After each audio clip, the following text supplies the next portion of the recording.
Kita semua yakin bahwasanya masyarakat kita sekarang ini sedang dirundung kesedihan yang mendalam, ya kan?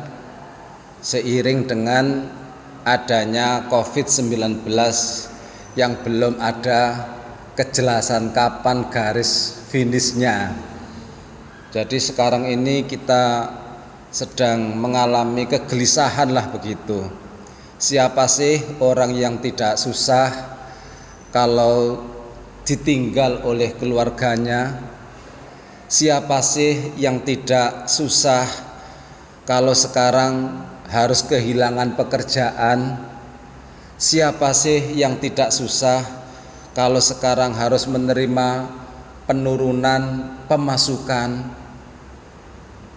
Karena itu kita berdoa mudah-mudahan kita semuanya yang kena dampak COVID ini senantiasa diberikan kesabaran, ketabahan oleh Allah Subhanahu wa taala, dan kita harus yakin bahwasanya takdirnya Allah di situ pasti ada mutiara-mutiara yang luar biasa. Likulli makdurin hikmah. Setiap apa yang ditentukan oleh Allah di situ pasti ada mutiara-mutiara yang tersembunyi. Memang perasaan takut itu adalah pembawaan manusia. Selama orang itu manusia, pasti mereka sedikit banyak mempunyai kecemasan, ketakutan. Karena itu pembawaan manusia. Jangankan kita sebagai manusia biasa loh ya, sekelas nabi, sekelas rasul saja mereka senantiasa kadang-kadang takut dan cemas. Buktinya Nabi Musa melarikan diri dari singgasana Fir'aun karena takut. Nabi Yunus melarikan diri, semua karena apa? Karena perasaan takut. Sehingga sekali lagi takut itu adalah pembawaan manusia. Yang terpenting kecemasan dan takut jangan sampai masuk ke ranah level atas. Takut sih boleh, tapi jangan sampai melebihi batas sampai level atas. Karena itu kita sekarang yang terpenting ibu bapak, biasanya manusia itu sedih di saat ini saja ketika mengalami musibah, senang di saat ini saja ketika mendapatkan kegembiraan. Sekarang kita sedang menerima sesuatu yang mengembirakan. Sekarang inilah kita bergembira. Sekarang ini kita mengalami kesusahan. Kesesahan inilah kesedihan hidup yang dirasakan sekarang ini. Padahal nextnya, kedepannya kita tidak tahu. Berapa banyak yang asalnya sesuatu yang menggembirakan, ternyata finishingnya justru sebaliknya.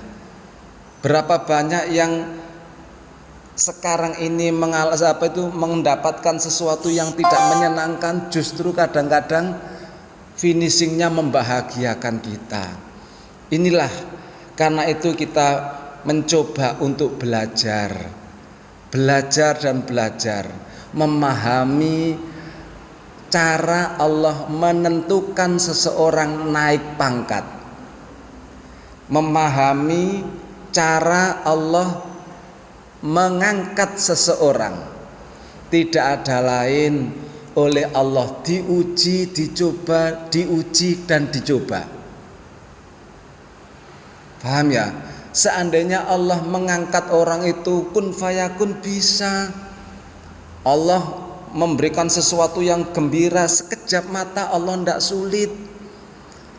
Begitu pula Allah memberikan kehancuran dalam sekejap mata, tidak sulit.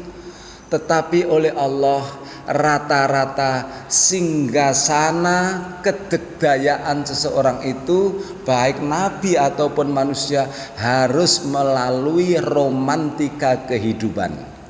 Jangan garis bawah ini, harus melalui romantika kehidupan. Coba jenengan lihat di Al-Qur'an sejarah nabi-nabi dulu. Siapa itu Nabi Yusuf? Untuk duduk di singgasana Nabi Yusuf harus mengalami ujian dan ujian. Mulai dibuang di sumur, ya kan?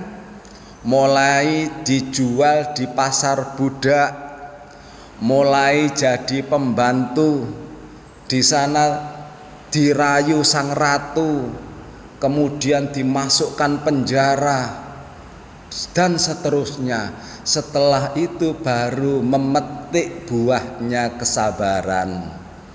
Akhirnya setapak demi setapak akhirnya menggapai singgasana. Nabi-nabi yang lain pun demikian. Siapa itu Nabi Musa? Bagaimana sepak terjangnya Nabi Musa? Mulai dibuang di sungai, setelah itu diamankan oleh istrinya Fir'aun, kemudian jadi keluarga, setelah besar debat tukaran dengan Fir'aun, setelah itu adu kesaktian, iya kan? Setelah itu melarikan diri, setelah itu ketemu dengan putrinya Nabi Syuaib yang akhirnya kawin dengan putrinya Nabi Syuaib. Akhirnya karena kesabaran, di situ beliau menuai hasil buah yang ia lakukan itu. Seandainya Allah mengangkat langsung, daya langsung, tidak ada sulit buat Allah karena Allah kun fayakun. Tetapi rata-rata orang-orang yang berdiri di Menara Gading, duduk di singgasana, rata-rata mereka harus melalui romantika kehidupan terlebih dahulu. Inilah rahasia Tuhan menentukan takdir